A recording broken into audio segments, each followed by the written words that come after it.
Hey guys, before we start, a quick shout out to Alpha Dog Nutrition for sponsoring this podcast.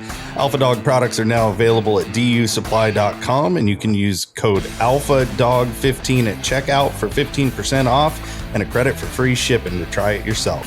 Now let's get you to your podcast.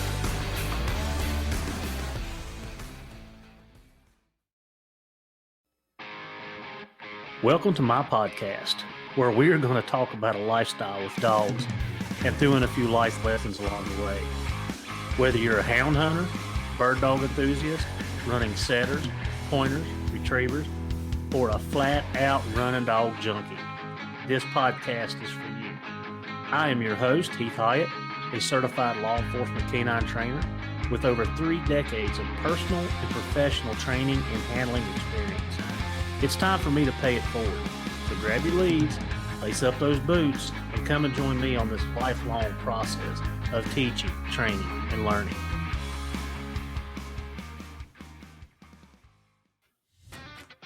Are you looking to unlock your dog's full potential and give them the best nutrition possible for peak performance? Then look no further. Inukshuk has what you're looking for. Inukshuk's nutrient-dense formulas are crafted to keep your dog's energy high and performance top-notch. Packed with premium proteins and essential fats, Inukshuk delivers the balanced nutrition your dog needs to thrive. From hunting dogs to police canines, Inukshuk is trusted by professionals. Give your dog the power of peak performance with Inukshuk Professional Dog Food.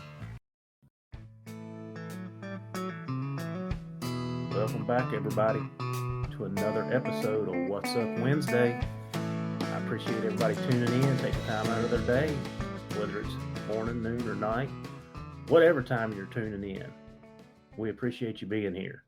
So, it's been a busy week. I say that a lot, don't I? Like, I catch myself repeating the same things, but it has been busy.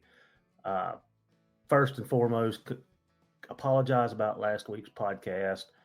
I had named 2 podcast road trip in my file, and when I downloaded that file, I had pulled the first road trip file out and downloaded it. So that's why you guys got a repeat.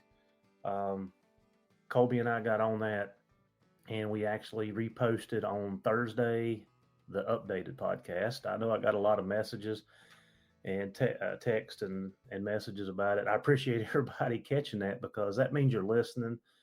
And I mean, that's what we do the podcast for. We want people to listen and learn and just enjoy, taking 30, 40 minutes out of their day and following along. So we did get that back up and got it running. If you didn't catch it, it is up. In fact, I'll post a link to it just in case, because I did get several messages about it. So I apologize. That was my bad. I just renamed 2 different things and pulled the first road trip that I saw out of my file. So we got it right. Man, I'll tell you how life changes. We're gonna go do a little life therapy today, this morning. I was sitting on the couch this morning drinking my coffee. I get up before everybody.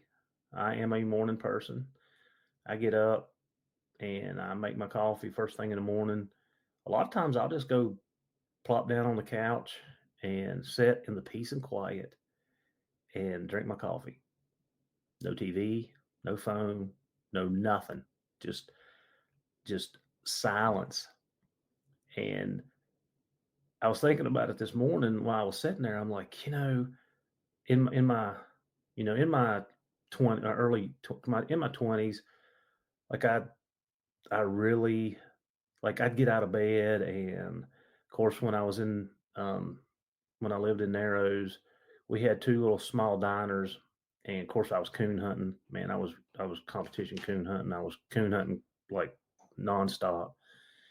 So I'd get up early in the morning, I'd wake up, and you'd run down to the diner, and you'd share your stories with all your buddies and stuff. And I did that for years. So that was something that we just did. like, lack of sleep didn't matter. You get up at 7:30, 7:30, didn't matter if you hunted all night. You went down and got you some breakfast and listened to everybody's stories. And man, I mean, it just brings back a lot of memories. Like, you know, the guys that were there, we call him Mop Head, old Mop Gene Thorne. He run Plot Dogs, and Gene Lambert, he run Plot Dogs, and Jerry Hare and Randy Blankenship, um, Joe. I mean, just the list goes on and on and on. It changed over time because some of the older guys passed away during that period, and we did that. I mean, up until 2003 when I started law enforcement, and my life path kind of changed. But um, during that thought process, I'm like, man, everything is temporary. Like everything in life is temporary. And I told my daughter this. I told Maddie this the other day. We were talking about a situation, and I told her, I was like, Maddie, it's temporary. You know, good or bad. It could be a good situation or a bad situation, but it will pass, and in time something else will come up or something else will go on. So it's a temporary thing. But yeah, I was just kind of reflecting back this morning in my peace and quiet of how you know you go through these stages in life, and I I laugh. I I see my dad in me so much anymore. Like a lot of times I'll just drive down the road, turn the radio down, nothing, just peace and quiet. And I never could understand how he did that. I'm like, how can you be in a vehicle driving up and down the road and no radio? Like, how do you do that? And if it was a radio on, it was either, a talk, some type of news talk or talk show. And I'm like, how do you listen to this? And now my morning routine, on my way to work, I'm listening to a sports radio show. Like I'm listening to sports talk. And then, when I get to work, I don't do it as much because we've been so busy. I don't get to, sit for the first hour and listen to some type of podcast. I just don't get to do it like I used to. But I've got to go back and help the road guys this summer. So I'm going to get back to my podcast stuff. I'll listen to that. And speaking of podcast, I didn't get to tell you guys this last week when we were following up on the Kentucky turkey hunt with me and Jerry. But Jerry and I had a conversation about the decoys, and we were talking about how we felt like the decoys were hurting us more than helping us. That they were not um, like the turkeys would see them, but they never would come in. And in our minds, like they were it was supposed to draw them to you. Supposed to draw them to you. And I'm not a big. I use decoys, but I don't use them a lot at all. Um, I got the Avian X's. They're really good decoys. I mean, so lifelike. I don't have the Jake and the laid down hen. I've got two hens, feeding hens, which if I had that to do over, I think I would have got the Jake and the lay down, but the Jake was a lot more expensive, so I just didn't get it. But so we talked about the decoys. So on the trip to Ohio up to Walker Days, I was kind of scrolling through the podcast and I actually Googled this and a podcast popped up. It was Outdoor Life and it was an Outdoor Life podcast and it had Mark Drury in it. And anybody at Turkey Hunts knows, Mark Drury. And it was about decoys. So it was talking about how the use of decoys, and I think the actual title of it was the tactical advantage of decoys or something. So Mark got to talking. The guy that was interviewing him was asking about decoys and the setup and stuff like that. And Mark suggested that if you can get by without using them, don't use them because a lot of times it's more of a hindrance than a help. Which, through experience, the last couple weeks ago, we felt like that was definitely an issue. So he said that in the Midwest, where he's in Iowa, he hunts Iowa and Missouri a lot. Like he said, a lot of times you don't have a lot of cover, so they'll put the decoys out to kind of distract the turkey from them because they don't have a lot of cover to set up behind. But if you've got the cover to set up behind, then try not. It's best not to use them. And I thought it was very interesting, the conversation, and he talked about, he gave a lot of information about it. But I thought it was very interesting that the decoys were not like what most people think they are. And like I said, I have never been a big proponent of them. I've got them. I've put them out a time or two, but I've never had, you see the videos where the turkey comes running through the field and all of a sudden it just starts flogging the decoy, or I've never had that happen. Never. And he said that that's not a typical behavior. Like you're not going to get that a lot. So anyway, I thought it was interesting about that. So that was the trip to Ohio. I got to catch up on that. What's been going on here this week? Work's been busy. Had the dogs out. Fishing. Like I fished Wednesday, Thursday, Friday, Saturday. I fished 4 days. 2 tournaments. And when I say tournaments, I don't have a lake boat, or I'm not a big lake fisherman. Only way I can catch fish in the lake's dynamite. If you put me on the river, it's a different story. So we have these local tournaments on the river here, and I fished two. I fished one Thursday, got into money, won that one. Me and Jarrett. Then I fished again Friday night. The next county over, went over and fished that one. Man, we caught a lot of fish. I mean, 2.5 hours of fishing, 40 plus fish, and dinks. Nothing but dinks. When I say dinks, I mean not even measurable fish. Like I don't measure anything under 14. I think we had one or two 14s, and that was it. Everything else was dinks. But we caught a pile of them. I mean, like, caught them on structure, like start fishing structure. And I mean, before you get your line tight, they'd be coming off the beds. I feel pretty sure they were spawning. And yeah, a lot of them were fat. A lot of them yesterday that I caught were huge. I mean, fat. So they're in that spawn mode. So yeah, been doing a lot of fishing. Won't be able to do that this week, but maybe one. I'm gonna fish next week in a tournament. I'll let you know how that one goes too. That's an all-day tournament. Doing a fundraiser for a fire department, and always glad to be a part of that. So yeah, we'll catch you up on that. Yesterday they had I don't know if you guys do this or not. Let's get back to the dogs. Yesterday they had the the county below me had a clinic for rabies and Lyme's vaccination. So last year before we went to Canada, we took all the dogs over. I mean, I had 2 truckloads.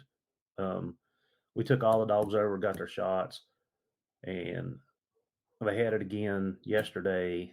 So I only took 9 over. But when I pull up their way, they're like, "Yeah, because of the truckload of dogs." But I took the pups over. I couldn't take one of my Jips because she was in heat. And then Izzy's not quite. She just now coming 6 months old, so I'll wait and give her one later on. But I took the B litter over, got all them updated, so now they have their 3 year. Lady and Sass, they got their 3 year, and then Chief, Miles, and Abby and G, they all got their first round. So it's a great thing. I mean, it's they give you free shots. You donate money if you want to them. But yeah, I took a truckload over. Met some other hound hunters while I was over there. I think his name was Dwayne Underwood, and his dad, Mr. Underwood. They had a couple hounds. He had bear hunter on his tag, and I'm like, that don't look like a bear box. So I got to talking to him, and he was basically coon hunting, but he does go bear hunting with some guys. The McPherson's over in Franklin. So he had a dog that he was coon hunting, and his dad had just got him a black and tan that he was coon hunting.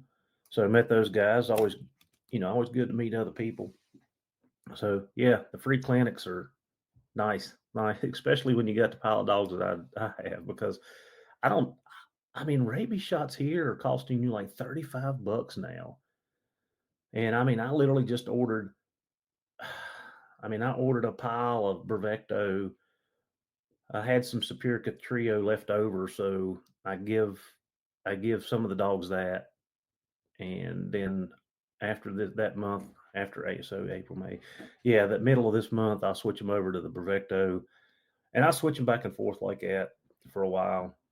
I didn't give many of mine the lime shot.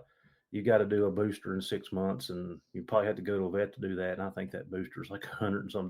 So I skipped that process. And plus, we know that the best flea and or best tick stuff is just preventative alone, no matter what you use. I even broke out some of the Seresto collars that I had. I mean, I had a pile of them. I bought them on Black Friday, and they've been in my cabinet downstairs where all my dog supplies are. And I finally broke one of them out and put on Tilly when I took her hunting last week. So, yeah, I, whatever you use is good, right? It doesn't matter what you use; it's good. Yeah, so got that done.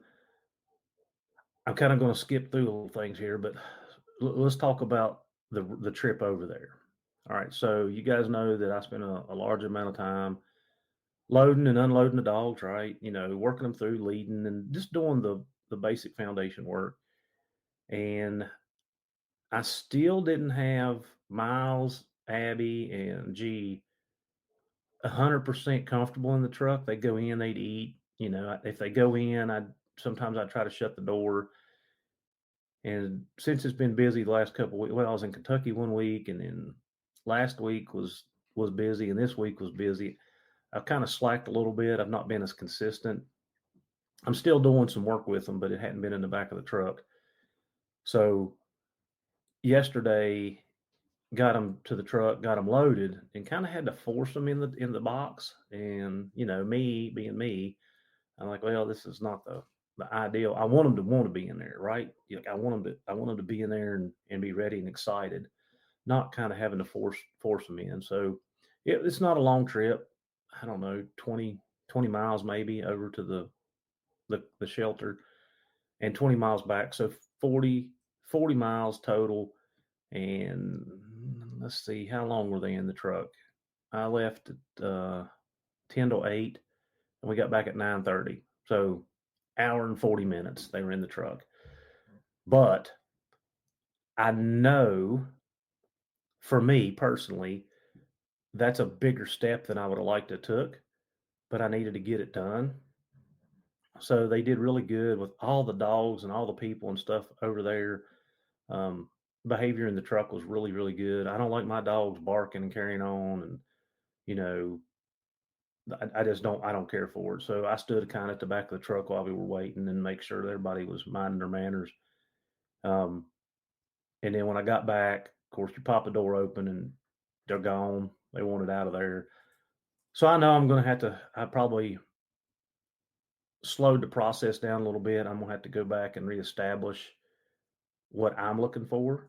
I want them to be excited to be in the truck. I want them to be excited to go. And yes, I can take the dogs and just throw them up in there and haul them around after 4 or 5 times. And, it's not a big deal at that point, right? It's not. And, it's a perfectly good way to do things. But like I said, I want my dogs excited. Like, I want my dogs jumping up on the tailgate, like, yeah, let's go, let's go, let's go. So I want them to be in the truck. I want them to be comfortable in the truck. And I know with the 3 of those, I probably set that back a little bit. So the next week or two, I'm gonna spend a little bit more time working on that, trying to make sure that I establish a good foundation with that. So anyway, I just noticed that behavior yesterday, and like I said, I don't really like forcing things if I don't have to, and it's my fault because I've had some time to do it, but I've been fishing. So it's on me. It's nobody's fault but mine. So still work in progress, right? I've got a couple more months. I am going to make some trips this summer, so I want to take them with me. Miles is 10 months old. I'm ready to get him out, get him rolling. The girls are 9, 8. They're 8 months old, so I'm not as in a big rush, but I'm ready. They're ready. I mean, they're mature enough. They're ready to roll. So work in progress. We'll get it and set things back, but I'll get it straightened out. And I meant to tell you guys this. whatever podcast I talked about, sending my collars off to get them refurbished and everything. So you talk about memories. We started off podcast talking about memories. So as I was getting those collars ready and I was putting them in a box to pack them up, it's amazing when you grab a collar and you know what dog this went on, you know what number it was. Like one of them, I'll just run through a couple of them. I picked up a collar, had 115 on. That's Frosty's old collar. Frosty died in October 2004, 21 years ago. And as soon as I grabbed that collar, the emotions, the memories that go through you, it's like, holy cow. That collar spent a lot of time with me on that dog, and that dog spent a lot of time with me. And then I picked up another one, and it was 136, and that was Ring's old collar. Ring died in 2017 at the age of 15. And then I picked up another one, and it was 235, and that was Bell's old collar. Bell was my little old blue tick. And, 057 was Smokey, and 416 was Canine. And it's like, how do you remember that stuff? Like, sometimes I can't even remember what I did yesterday. And you pick up a collar, and it almost runs chills down you. Like, the memories, the emotions, how do you remember those things? And I guess back then, some of you youngins wouldn't know, but you had to punch those in your tracker, depending on what kind of tracker you carried.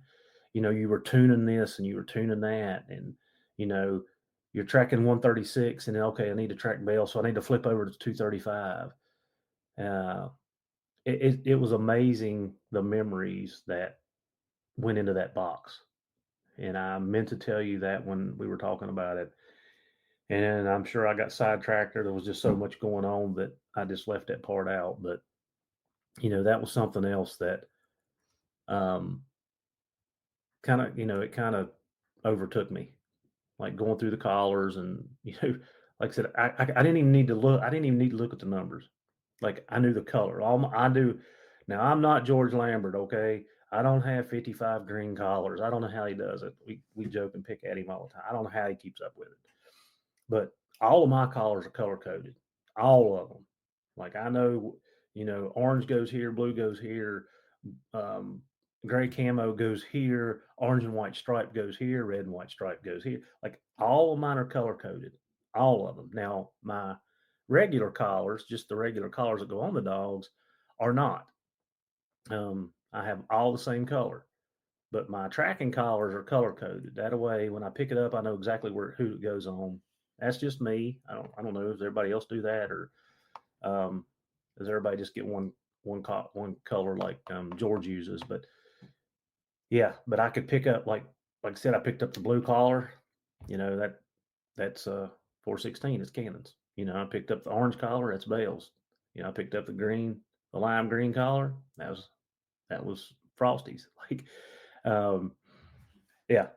But anyway, it was sitting there packing those collars up, man. There was a lot of thoughts go through your head, and a lot of good times, a lot of headaches, and they always say the deader the better, right? The deader the dog is. 20 years ago, the better the dog was. And sometimes I believe that we build that dog up, and we build that dog up, but that was the foundation of my hunting experience. Right, wrong, or regardless, good or bad, I caught a few bear back in those days, and they weren't easy to come by. Like, we've talked about it. You catch 5 bear a year, man. You better be patting yourself on the back. It was tough, but it was good. I spent, you spend a lot more time walking and covering ground, trying to find those bear. Hunting was different. The old beep collars. They bounce off mountains, or you get in a big ravine, they be bouncing back and forth, and you really had to learn how to fine tune and pick up which direction the signal was coming from. I mean, so many things went into hunting then, where now you pick it up, you look at the GPS, it says 780 yards, travel due north, it's like, and you can look at the topo on it and you can tell, if they're on top of that ridge or on the side of that ridge or they're in I mean, and then the arrow points and tells you what direction they're heading. Like, it's so simplified. But I think back then, I do feel that it made you a better hunter because you had to do the technology was not there like it is today. And technology is great, but it also helps us shortcut a lot of the processes. Um, so I'm for technology, but I'm also so glad that I developed and learned before it came along because I feel like it did make me better. But back to that, spending more time with your dogs and having to do things differently. It was more painstaking, and we always learn better when it's not easy, or you know, you learn through pain, right? That's your best learning tool. But yeah, so a lot of feels went into that box. A lot of emotion, a lot of memories went into that, wrapping that box up to get it shipped out. And I wanted to tell you guys about that. What's going on here with the dogs? We talked about it, the loading, the leading, the feeding. I'm still working on is. It's kind of funny. Like, we had this conversation yesterday on the way back from the shots. It seems like all the dogs go through this stage with me. Now, they don't do it with the girls. They do it with me, and I don't know if it's my stature, my tone of my voice. Um, you know, we talked. We like, again, we had this conversation yesterday. Not laying a hard hand on any of these dogs. You know, um, and still, like, we have a good day or two with her, and then you have a day that you want to wring her neck. You like, just well, I'll give you a perfect example. I come home the other evening, Wednesday evening. I come home. I'd fished all day. Come home, um, was back in the boat in the boat barn, and got out to unhook it. And Izzy comes running up to me, and I mean, just all about it. Like, give her, petted her up good and give her some lovings, and went on about my business. And I get down to the house, and like, she's very cautious about it. I'm like, come on now, like, you just had a great interaction with me, and now you're like, you ain't putting me up. You ain't putting me up.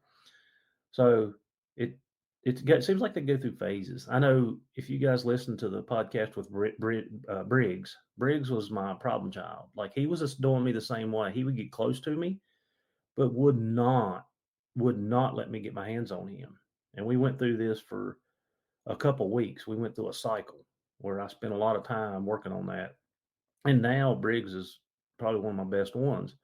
But the other day, I was cleaning his pen, and he he jetted out of the pen on me, and I cleaned the pen. I finished cleaning all the pens, and I hollered for him. Well, he just ignored me. I'm like, dude, I'm 50 yards from you. I hollered for you. I knew you heard me.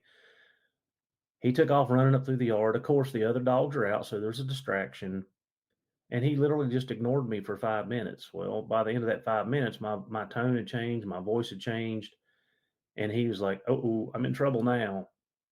So he ran down to the lower lot and was kind of running around the pens there. So I went down there, and he shot out the backside, and I'm like, "Dude, come on now." And anyway, went up through the yard, and Chelsea come out, and he went right to her, like right to her. And I'm like, I don't like that. But anyway, they go through phases, and dogs are dogs. Like, man, they got a mind of their own and do what they want. But they know, I think with me, they know that I have rules and boundaries.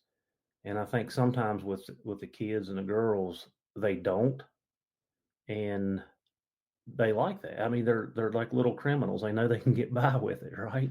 Like, they can get by with it. So this is a good thing for me, and he's not a good thing for me. He's going to enforce these rules, and I don't like these rules, and they're not going to enforce the rules.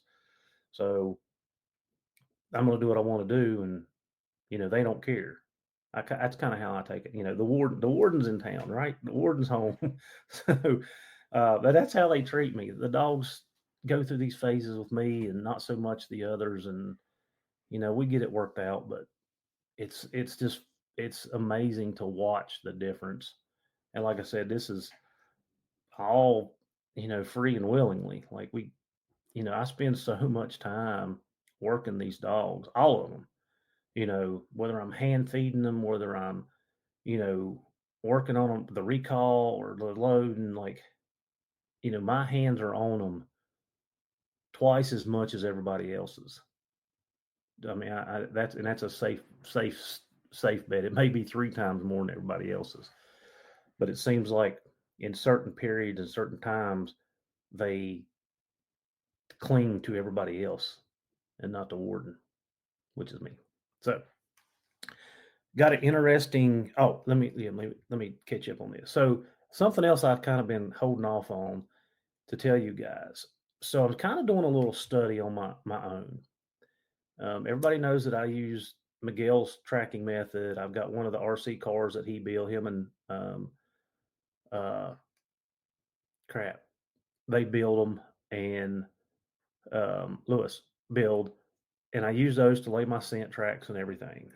So I like imprinting my dogs. I just like to keep them busy, and I like to watch the growth. Okay. I've stated this before, and I actually told um, a guy the other day that doing this process does not mean you're going to have a bear dog or a coon dog or a blind dog or a coyote dog. It does not. It does not mean that. It just means that you give them a good head start in what you're asking them to do.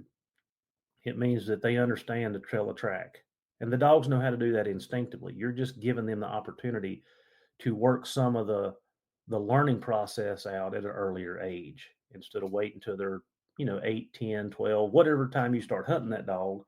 And some dogs are naturally and go right to it, and some dogs are not.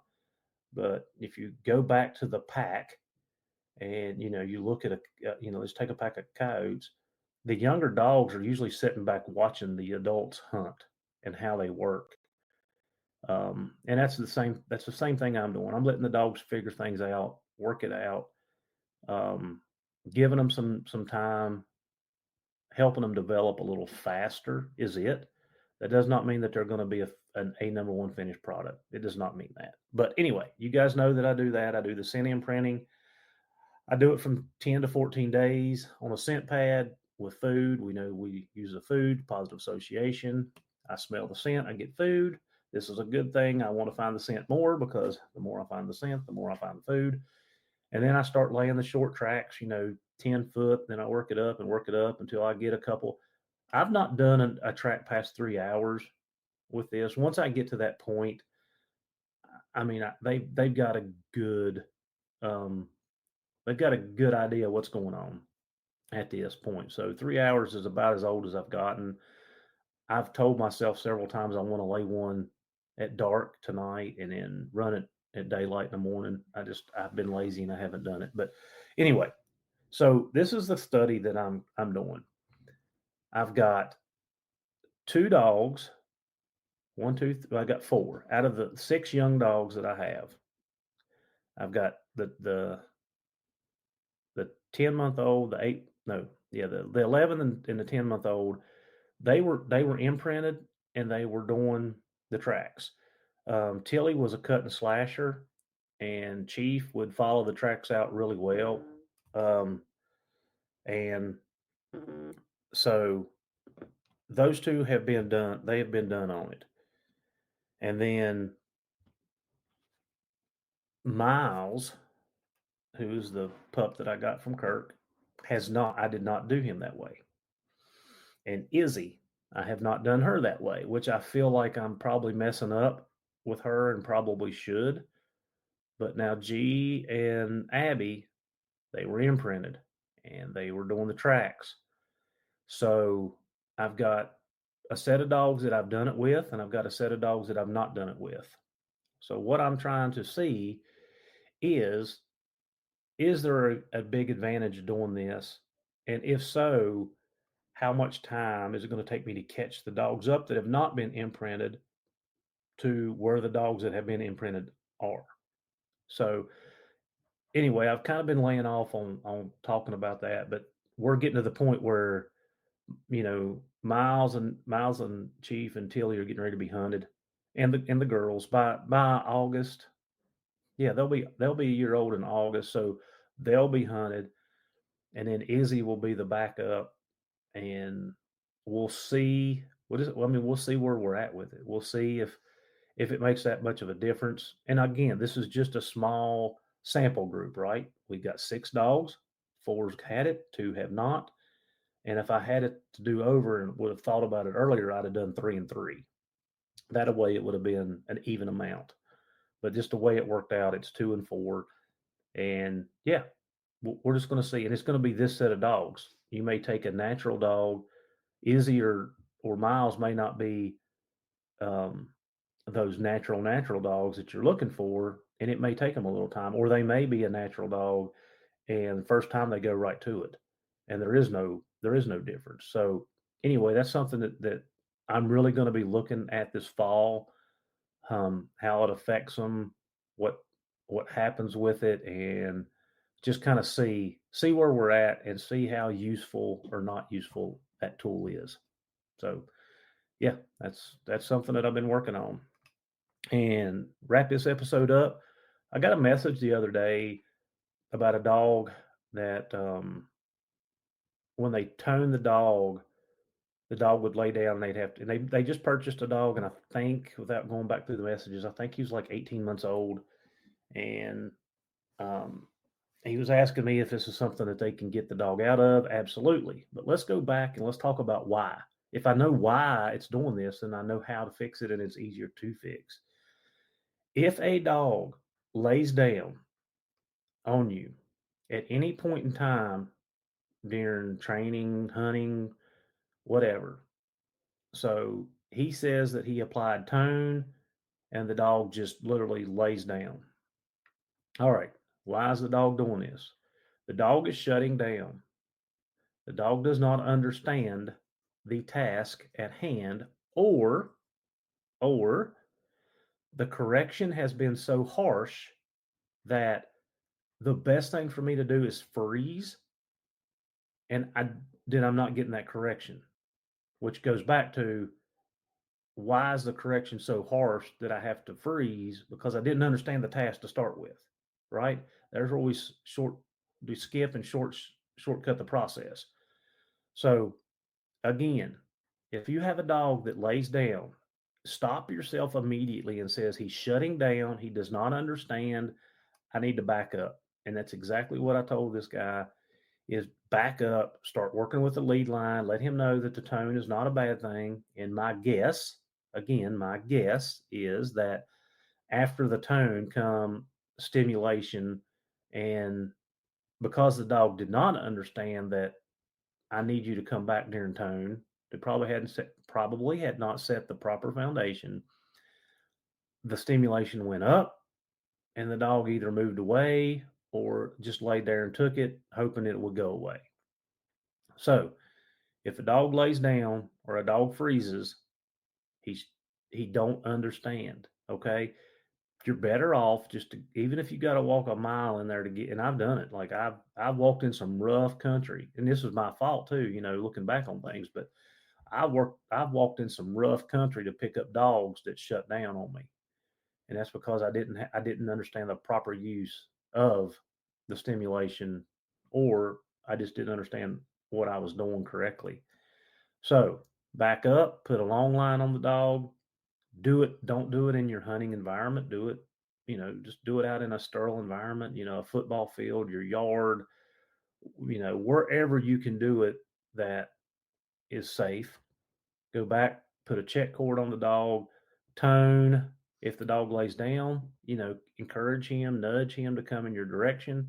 And then when he starts in that direction, like it's a party, right? Like it's a party. I want to be involved and invited to that party. And that's what it should be for the dog. Just like we talked about Izzy a couple weeks ago. I use the vibrate, And she moved away. Every time she moved away, I hit vibrate. And when she stopped, boom, I let off. And to the point where she was trying to crawl. Like, she's so savvy. But again, I skipped the process of the long line and getting her turned and headed towards me, right? But since then, we have added that into it to help shorten the learning curve, which with her, it's not a learning curve. It's I'm smarter than you and I'm going to outsmart you. That's what her problem is. So anyway, that was a conversation I had. So just a quick reminder, if the dog shuts down or lays down, shuts down, freezes, whatever, he's shutting down. He don't understand what he's supposed to be doing. Back up a few steps, you know, retrain the dog. And depending on, and I told the guys, like, how long is this going to take? It depends on how harsh it's been, right? You may come right out of it and it may take you a month. And then you got to ask yourself, how much time am I willing to put into this? For me, I like the challenge, so I'm going to do it. And if it takes, guys, listen, I bought a dog that had bit 2 people. This is a police dog. I bought a dog that bit 2 people. He bit his handler and the trainer. They were going to euthanize the dog. So I got the dog. It's a police dog. Nice, big dog, still here today. And they were scared to death of him. Scared to death of him. When I went and picked the dog up, they wouldn't even get the dog out of the car. Wouldn't even get him out of the car. Of course, he's a big dog. He's 80, 90 pounds. Big Mally Shep mix. So I throwed some food up in the crate. It was in the back seat of my truck. He jumps up in it. I shut it. I drive back from New York, put him in here, put him in the pen, and took me a couple of days to kind of figure out what was going on with him. And it took me a year. Guys, listen, it took me a year to get this dog where I wanted him. And remember, I talked about that bond and that foundation. Like, if you truly want to have a dog where you want him, it's going to take you about a year. You can speed things up, but I'm telling you, it's a good year in that process. So he wouldn't out. That was the whole problem. And they were forcing the out. They were doing what we're just talking about right here. They were forcing him to do something. He redirected his behavior and he come up the leash, because the leash is where all the pressure was coming from, and took it out on the handler. And then when the trainer tried to get him off the handler, he got the trainer too.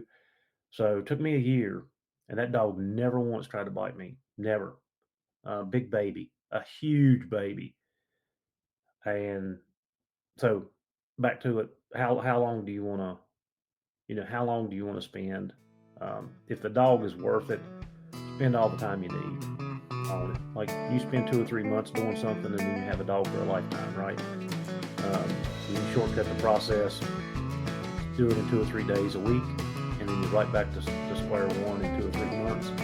So just take the time to do it. All right, guys. Thank you for joining us on What's Up Wednesday. See you next week.